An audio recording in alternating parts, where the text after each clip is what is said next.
Ketika material ductile di impact, diberi kecepatan tinggi, maka sifatnya akan berubah, dia menjadi seolah-olah seperti material brittle. Dan kenyataan begitu. Pernah naik sepeda motor tidak pakai helm di hujan lebat, ngebut, pernah nggak? Pernah nggak? Pernah, Pak. Nah, oke. Apa yang terjadi? Hujan itu pada kecepatan tinggi, kalian ngebut nggak usah lah kencang-kencang kali ya, 120 lah ya. Nah, coba hujan menerpa muka dari depan. Itu butiran hujan itu udah seperti kena batu kerikil ya, pasir. Sakit sekali. Artinya ada perubahan yang tadinya cairan itu tidak seperti es, dia berubah menjadi es. Ya, berubah menjadi es batu. Demikian juga baja tadi, yang dia ductile, dia akan berubah menjadi, ya, kalau kue itu jadi bantet. Ya,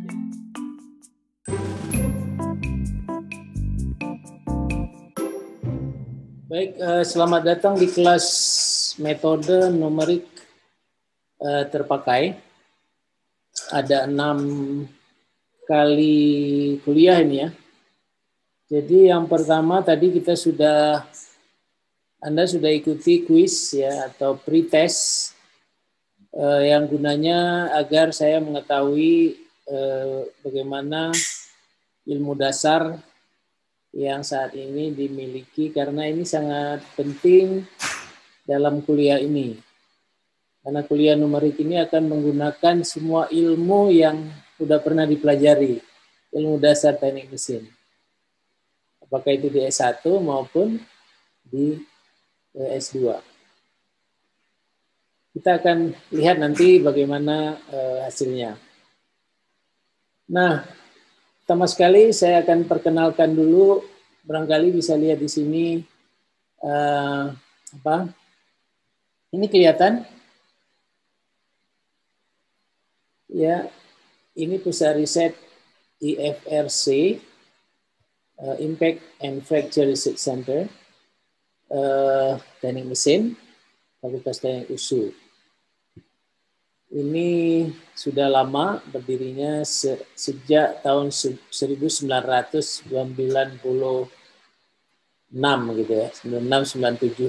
Begitulah kira-kira pada saat saya mendapat riset hibah bersaing dulu, yang pada saat itu masih sangat susah karena kue grandnya kecil sekali dan diperebutkan secara nasional. Dan alhamdulillah kita dapat, dan pada akhirnya setelah 3 tahun karena multi-use, kita waktu itu dapat penghargaan sebagai peneliti terbaik nasional waktu itu dari Menteri, waktu itu masih Mendikbud ya, sekarang kembali lagi ya, Mendikbud Ristek kembali. Nah, ini salah satu poster yang kalau bergabung di FRC, itu biasanya kita memakai sistem payung penelitian. Jadi ini masuk dalam payung penelitian composite foam, ya, polymeric composite foam, dan ini adalah tipe beton komposit yang aplikasinya pada grass block. Grass block adalah paving block yang diberi lubang ya, seperti ini. Diberi lubang. Ini untuk tempat rumput sehingga serapan airnya nanti bisa lebih banyak. Nah, ini terdiri dari mahasiswa S1, mahasiswa S2 yang terlibat di sini. Sebelah sini nih adalah alat-alat yang kita pakai, seperti tensilon, ini ada di lab. Ini untuk uji splitting test, untuk mendapatkan karakteristik material. Kemudian ini kalau kita ingin menggunakan atau membuat foam komposit, ada busanya, membentuk busa ya, beton yang membentuk busa sehingga nanti hasilnya adalah beton ringan yang berongga ya. Ini ada rongga-rongganya kalau kita belah. Nah, kita ini juga buat sendiri ini alatnya, ada di lab. Dan kemudian tentu karena komposit kita menggunakan apa? Serat penguat.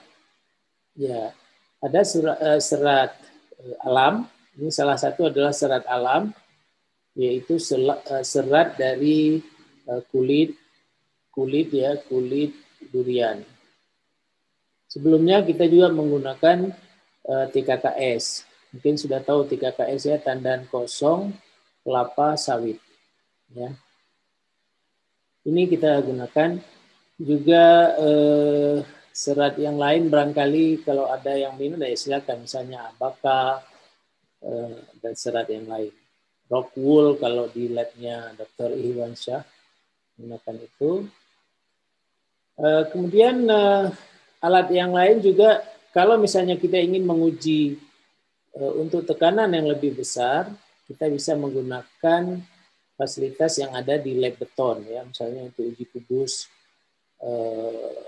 dengan tekanan yang lebih besar karena beton ya. Itu kita menggunakan lab beton teknik sipil atau juga bisa di lab ini, lab terpadu USU.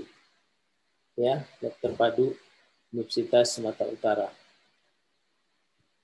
Nah, untuk setiap topik tentu ada pembimbing, co-pembimbing, seperti ini ada di sini saya, ada Dr. Sabri, ada Marari Mutakin, ini dosen muda ya. Nah, terkait dengan numerik adalah ini di sini. Jadi biasanya setiap riset itu ada eksperimentalnya, ada numeriknya, ada modelingnya. Dalam hal ini apa tadi grace block tadi itu kita simulasikan karena untuk eksperimental kadang-kadang nggak bisa menjawab semua permasalahan dan itu sifatnya kan destruktif. Jadi kalau destruktif ya sekali impact, sekali tekan ya rusak, buang gitu ya. Sama seperti uji material kan gitu, nggak bisa 2-3 kali, nggak bisa. Jadi kuliah ini terkait dengan bukan hanya dengan bagaimana cara menggunakan aplikasi numerik ya dalam riset, tetapi juga bagaimana memanfaatkan karakteristik dari bahan.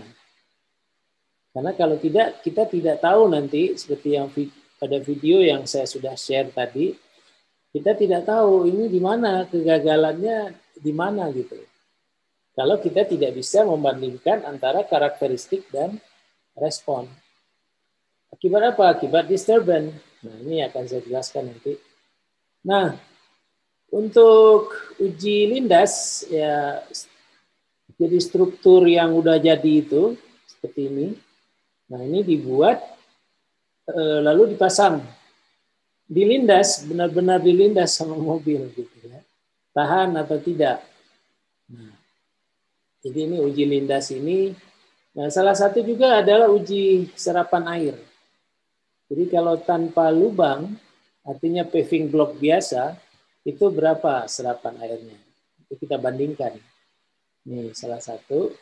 Nah, tentu ini terbuka riset itu untuk modeling daripada bahannya, kemudian bagaimana pemrosesan yang lebih baik, ya kan, menggunakan katakanlah jenis foam yang ya barangkali yang mudah didapat di pasaran, jenis semen, jenis pasir dan lain-lain. Jadi ini sangat terbuka untuk riset lanjutan. Terutama nanti yang sedang kami kerjakan sekarang adalah riset talenta. Ini kita kaitkan dengan pipa biopori. Jadi pipa biopori itu kita tahu kan, ini pipa ya, ini pipa. Grace block tadi barangkali kita bisa pasangkan ya di sini. Oke, kita pasangkan grace block di sini. Sorry ini gambarnya jelek nih. Nah ini pipanya. Jadi air hujan dari atas atau banjir katakan dari atas. Pipa biopori ini kita bolongin di bawah. Nih, apa gunanya yang bolong-bolong ini? Ya, untuk memberi jalan kepada apa namanya makhluk-makhluk teman-teman kita yang ada di bawah tanah sana, ya, cacing dan lain-lain, ya, untuk masuk ke sini. Ngapain masuk ke sini? Ke sini sudah kita isi dengan sampah-sampah, sampah daun segala macam. Ini kita masukkan di sini, kulit pisang, kulit apel. Lama-lama terjadi pembusukan. Kita tahu penciuman cacing dan lain-lain di bawah tanah sana sangat kuat. Dia akan datang. Lalu nanti lama-lama ini kita bisa buka dan kita bisa menghasilkan kompos. Nah, jadi pada saat yang sama kita mendapatkan serapan air yang lebih banyak untuk pencegahan banjir, tetapi di sisi lain kita juga bisa mendapatkan komposnya. Nah, untuk riset tadi ini untuk grass block dan yang ini pipa bioporinya. Jadi kita modelkan pipanya, kita modelkan katakanlah ini separuh ya. Ini kita modelkan pipanya.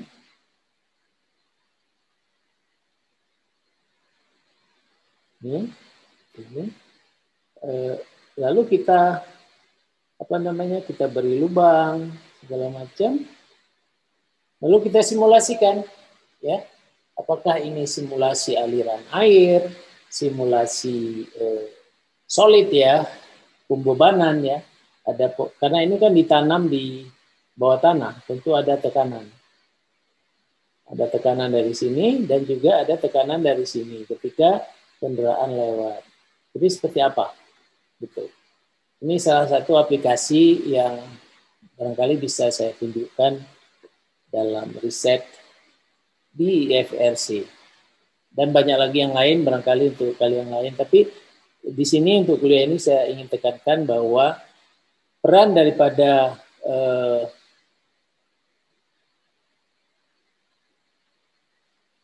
pemahaman kita tentang pertama adalah disturbance. Yang kedua apa? Respon. Dan yang ketiga karakteristik. Ini perlu. Jadi tiga ini bagian yang tidak terpisahkan dari alam kita. Jadi katakan sebuah benda tadi apa? Bendanya supaya mudah ya. Tadi kita udah lihat grass block, tapi supaya mudah saya ingin contoh bola saja, bola.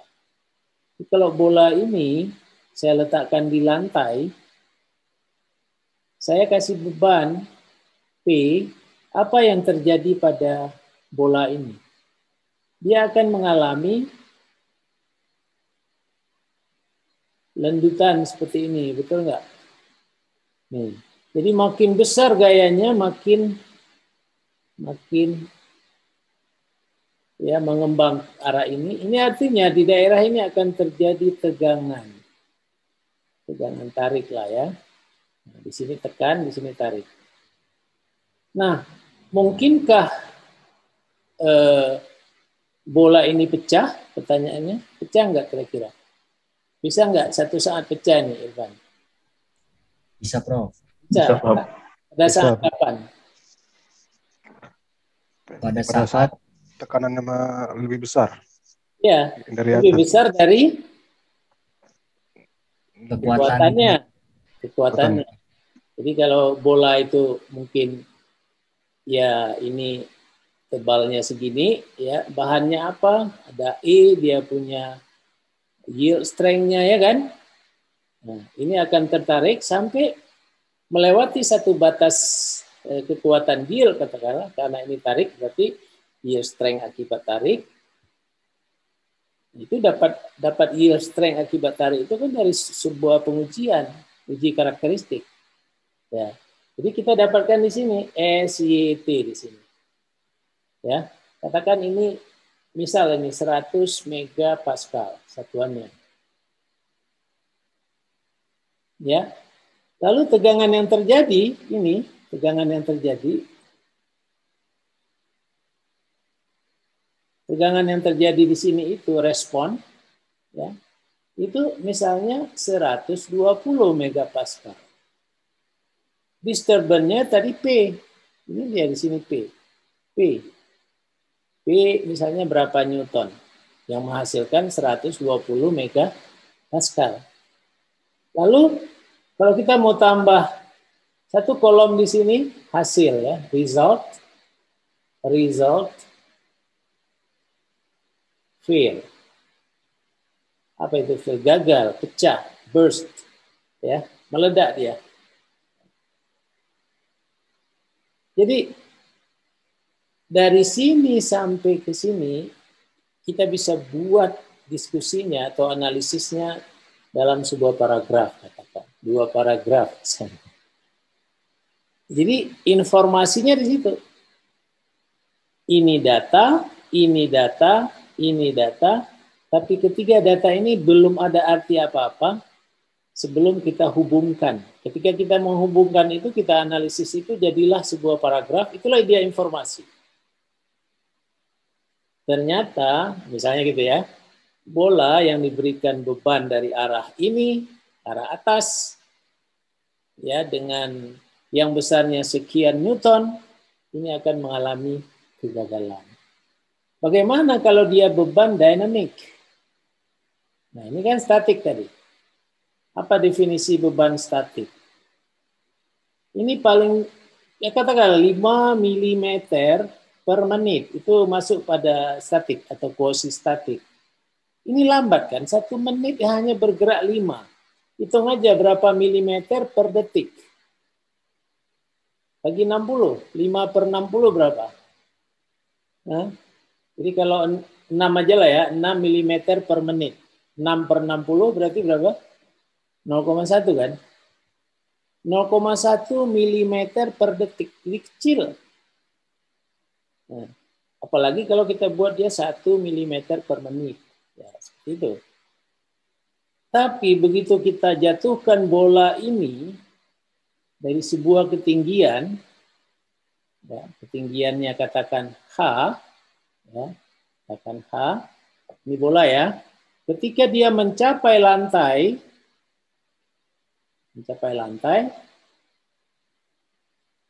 nih, ketika dia mencapai lantai, berapa kecepatannya? Ketika ini mencapai ini, V sama dengan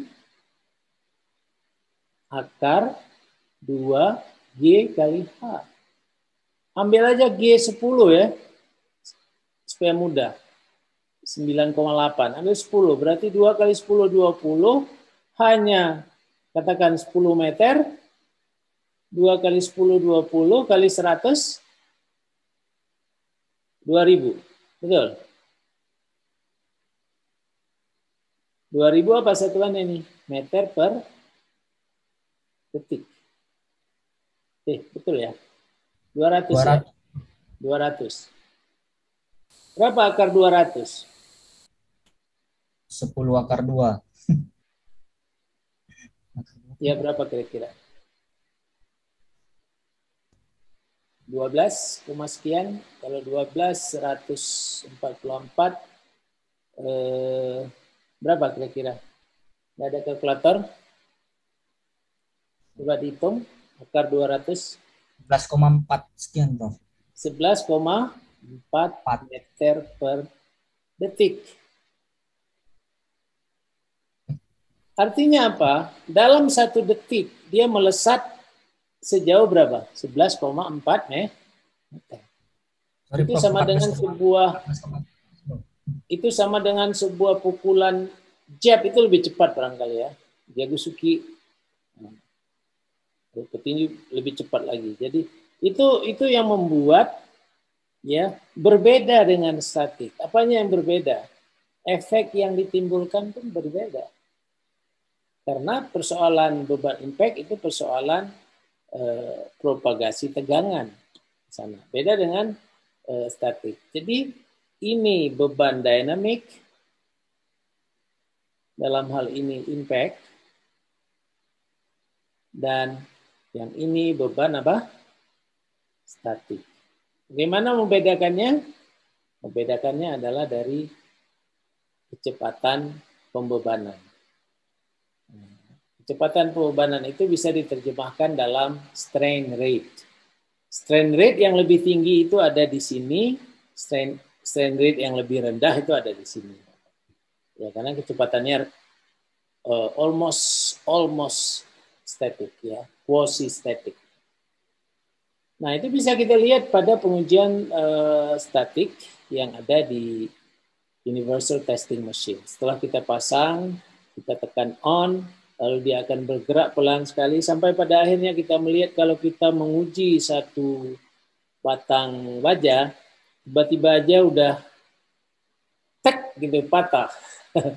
Nggak kelihatan pun terjadi perubahan, ada takian di sana ya, nggak kelihatan, tiba-tiba udah patah. Begitu kita lihat, oh ya sudah terjadi. Ya, jadi ya begitulah karakteristik dari material, karenanya akan berubah. Jadi kalau di sini SYT-nya 100 megapascal statik, bagaimana dengan SYT, SUT? Ini ada SUT ya satu lagi. Karena impact. Nah, itulah di kuis tadi. Nah, siapa yang menjawab kalau dia ductile tadi oke, begini. Betul kan? Kalau dia ini terlepas dari harga I-nya sama atau tidak. Kita anggap aja harga I-nya beda ya. Nah, ini langsung SUT ini dekat sekali dengan SYT. Nah, di sini ada SYT, di sini ada SUT, ya. Yang kita ingin lihat di sini dari sisi material, setelah terjadi perubahan elastik sampai proof strength, ada elastik, ya, kemudian di sini batas yield, kemudian dari sini kemari itu kita sebut dengan strain hardening, ya. Ini siapa yang baru masuk nih? Strain hardening, lalu mulai dari sini tentu ini masih elastic zone, tapi ke sini sudah plastic zone. Ini udah daerah plastik. Jadi kalau ductile material dia memiliki strain hardening karakteristik. Artinya walaupun ini kita lihat ya, setelah yield ya, setelah kita lihat perubahan elongation-nya, jadi kalau di sini stress, di sini strain, itu cepat sekali di sini. Cepat sekali sampai mencapai titik ultimate, titik puncak. Jadi kalau kita lihat spesimen, pertama spesimennya panjang segini, habis itu panjang, memanjang maksud saya. Tapi kalau dilepas, itu masih kembali, itu berarti masih di proof strength. Ya. Tetapi sampai di batas ini ya, saya katakan. Ini batas ini, inilah dia. Ini kalau kita lepas nggak kembali lagi. Ini akan terus berlanjut sampai ke batas, saya ganti warna. Nah, berlanjut sampai ke batas ini. Ini tidak kembali lagi. Tiba-tiba sampai di sini, ketika sampai di batas ultimate, terjadilah awal terjadinya perubahan diameter di sini, tekuan. Kalau ini berubah, berarti dia udah sampai di titik ultimate. Atau titik ultimate ini ditunjukkan ke sini. Nah, setelah itu pada akhirnya dengan cepat sekali kita akan lihat spesimen itu akan patah. Itulah dia. Begitu masuk di sini, pembebanannya drop dan fail here. Ini sebuah karakteristik. Tetapi kalau brittle dia tidak mengalami ini atau mengalaminya kecil sekali. Ya, kecil. Ini di sini kecil. Nah, bagaimana kalau speed loading ini kita naikkan, kita tambah. Apa yang terjadi pada material yang ini? Apa yang terjadi? Oke, barangkali saya tampung dulu satu pertanyaan. Kalau speed loading-nya ditambah, apa yang terjadi tadi untuk material daktil?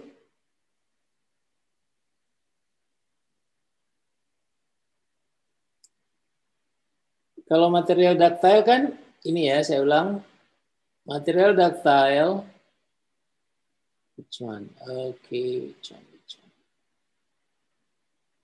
Alright, material ductile, elastic, plastic,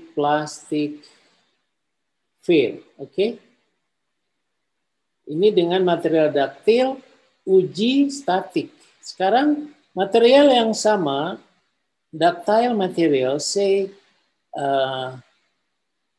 steel ya, steel.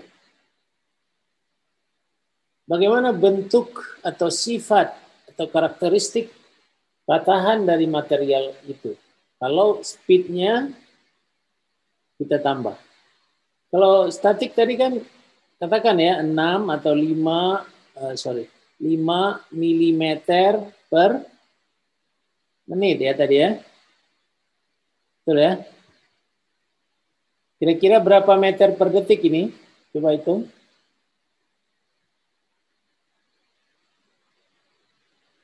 Detik di bawahnya bagi 60, di sini kali 10 pangkat minus 3 ya. Milimeter ke meter. Betul ya? Betul, Bro. Nah, berarti 5 per 600.000. Ya kan? Lambat kan? Sorry. Akhirnya dibagi 60 ya. 60.000. Berapa lah itu? Meter per detiknya. Lambat. Tapi kalau kita tambah tadi menjadi 11,4 atau 11 meter per detik, apa yang terjadi pada material ini, steel ini?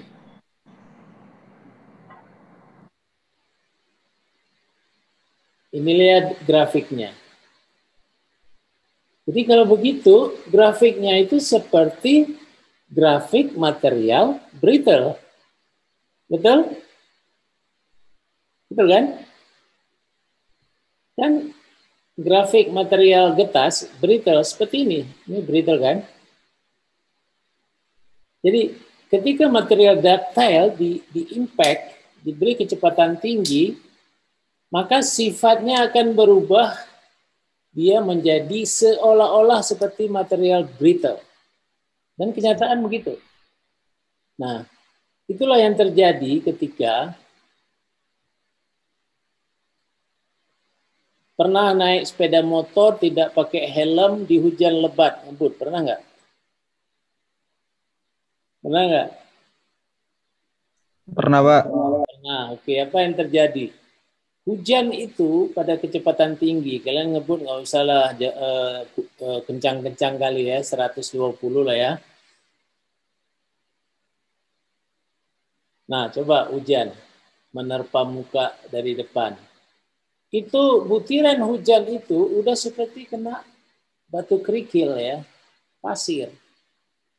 Sakit sekali. Artinya ada perubahan yang tadinya cairan itu tidak seperti es, dia berubah menjadi es. Ya, berubah menjadi es batu. Demikian juga baja tadi, yang dia ductile, dia akan berubah menjadi, ya, kalau kue itu jadi bantet. Ya, jadi bantet ya. Nah, kalau manusia dengan cara-cara yang lembut, dibujuk, dirayu, Kadang-kadang beda dengan kalau digertak kan, dibentak. Beda kan? Sifatnya berubah nggak? Muhammad Abdul gimana? Berubah nggak? Kalau dirayu sama istri sama dibentak sama istri. Berubah, Pak. Berubah. Ada orang yang tidak tahan rayuan, tetapi ada orang yang tidak tahan apa? Bentakan. Nggak tahannya itu ada yang kalau dibentak malah dia jadi kuat. Nah, jadi ternyata ada material-material tertentu kalau diberikan beban impact itu dia punya SUT naik walaupun dia punya yield strength-nya turun, mendekat. Karena berubah dia menjadi brittle. Nah, cuman di sini karena kita sebagai sarjana teknik mesin, kita harus tahu apa yang kita sebut dengan stress concentration factor.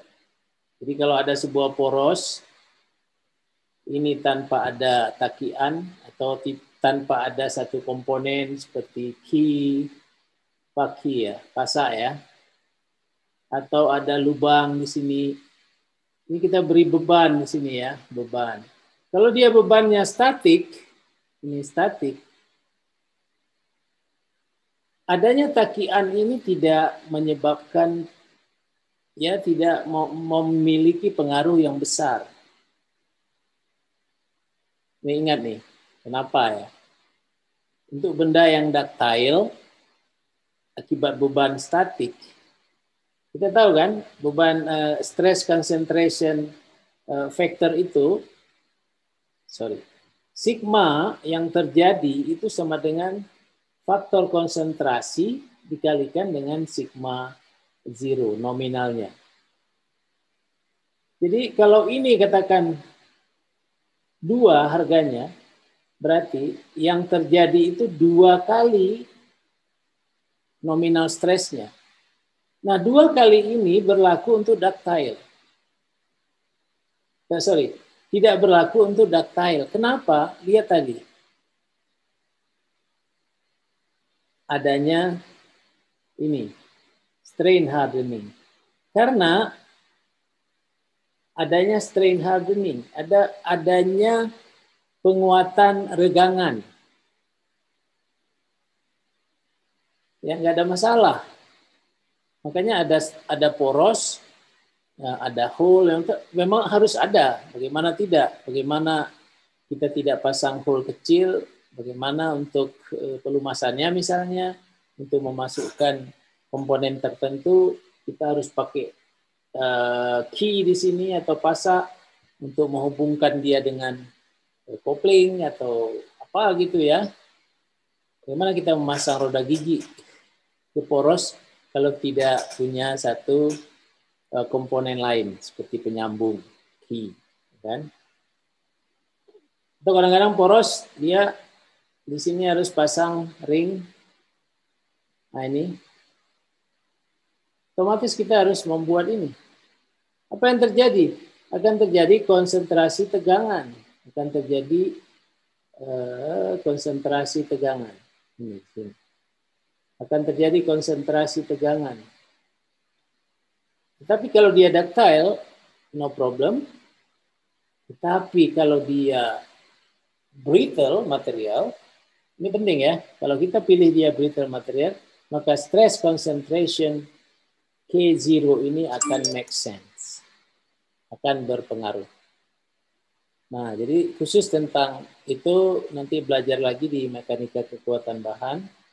Tetapi ini saya harus jelaskan kenapa, karena kita akan menggunakan jenis material di dalam simulasi numerik. Jadi kembali lagi ke sini, ya, disturbance response characteristic, ini adalah 3 elemen yang sangat penting dipertimbangkan oleh kita sebagai desainer, sebagai peneliti. Pertama, kita harus pasti dulu pembebanannya. Yang kedua, kita harus tahu secara teoretik maupun simulasi bagaimana tegangan yang ditimbulkan. Ini bisa secara teori, ya, misalnya teori beam, teori segala macam plate shell bisa ya, secara teoretik, analitik. Tetapi analitik itu enggak untuk material, untuk produk-produk yang geometrinya complicated itu susah ya. Itu pada kuliah yang kedua nanti kita akan jelaskan itu. Yang kedua numerik. Nah, di sini. Makanya kita perlu numerik. Jadi kalau numerik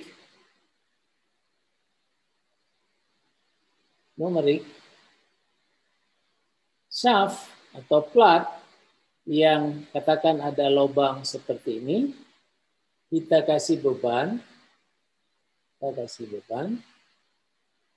Kalau kita lihat simetri, kita tidak perlu ya, menelaahnya semuanya, cukup 1/4.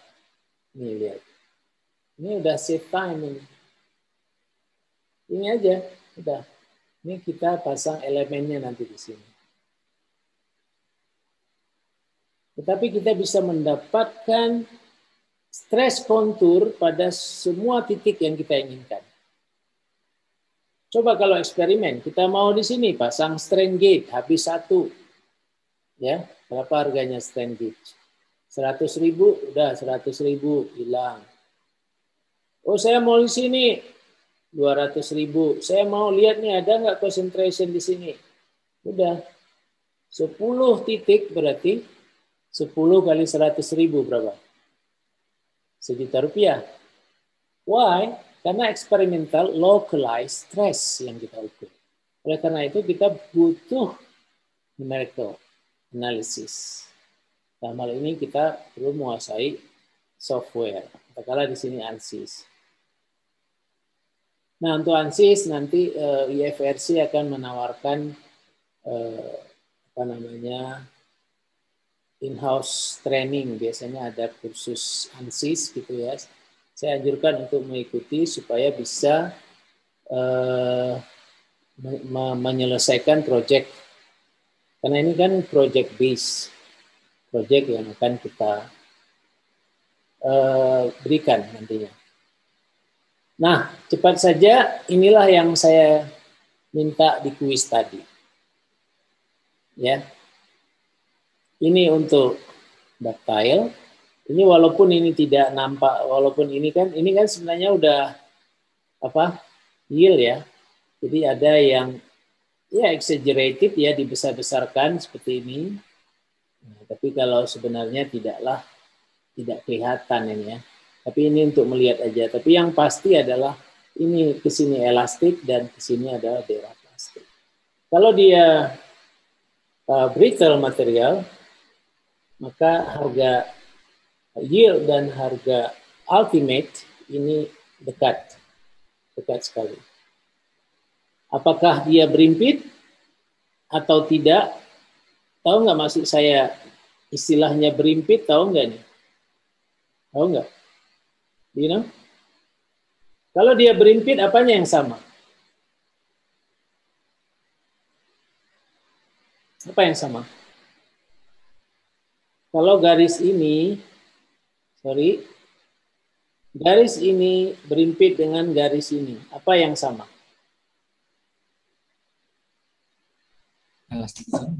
Ultimate dengan frakturnya, Prof. Ya nggak mungkin sama. Itu udah pasti nggak mungkin. Ya, nggak mungkin. Tapi ada yang persis sama kalau dia berimpit. Apa itu?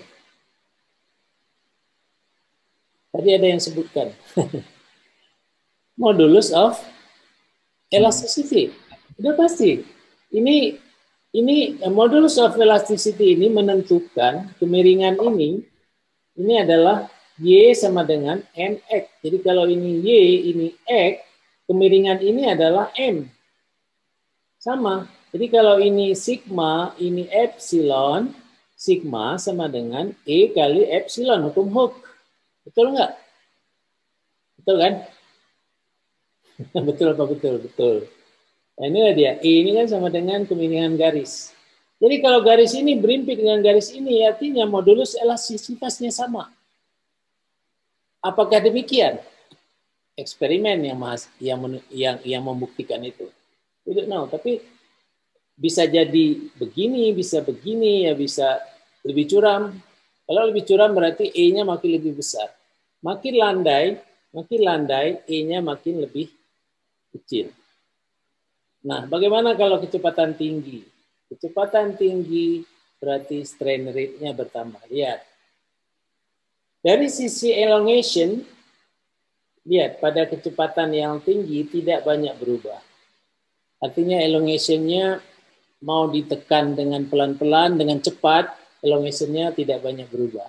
Tetapi apa yang berubah? Lihat nih garis ini. Apa ini? SY, dan garis ini adalah apa? Ultimate. Pada kecepatan tinggi, ini mendekat. Ini informasi berharga untuk kalian. Itulah sebabnya grafik ini antara SY dengan SUT itu dekat. Sedangkan di sini